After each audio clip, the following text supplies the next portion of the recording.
guys and welcome to Rauta's reviews. This time we have a peculiar case here for review.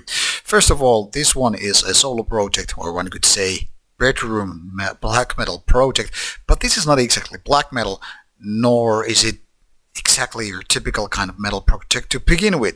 First of all, even Metal Archives, maybe you can see it on the background, lists here as various when it comes to the genres. However, this is indeed a typical project in the terms of one man doing solo and all that stuff, is that you have only one man with plenty of different projects, and even under this name Deha, this Belgium guy has done dozens and dozens of different albums. It gets completely weird when you figure out that despite of this material, I mean, it's all various. Maybe it's a blessing in disguise, or maybe it's something different.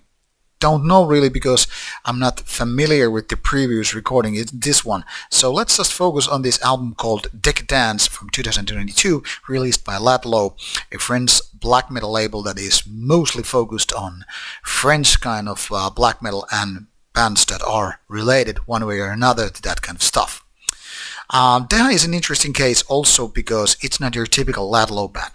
It features 45 minutes of music with 2 tracks, which is kind of a weird. I mean, it's not your typical rock and roll or metal pattern music with, riffs going like 1 and 2 and 1 and 2 and bridge and chorus parts, or just, whatever it is. The kind of a typical stuff. It's more than 20 minutes of individual tracks going into extreme metal ways. That is industrial death black, or more industrial black metal maybe, but definitely not purely black metal nor purely death metal. But industrial it is, not only because a drum machine going like, various tracks, it's almost like made that no human is able or supposed to play for that matter. And that's part of the charm. It's not exactly your next Mysticum, those black metal pioneers gone industrial, but there are similarities with that kind of stuff, as well as a little bit of Murkskog, who also played a little bit of techno elements with their death metal, technical kind also. What is fascinating with Decadanse is that it's able to maintain rather quality, even though the band side here suggests quantity or quality. But Decadanse is able to do this kind of interesting and also unique kind of music over these very, very lengthy tracks. Something that I would say is an achievement on its own. However, these songs are not exactly super good. It's more like they have a lot of good ideas here and there, and the execution, that is including production as well as the vocals and extreme metal elements, riffs, drum machine and whatever, they're nicely done. But because of the songwriting and the lack of more, say, simple patterns or compositions as they are, it's not really that memorable. That's where it kind of gets off-roadish. I'm saying it has interesting riffs and the execution is good, but the songwriting could be a lot better.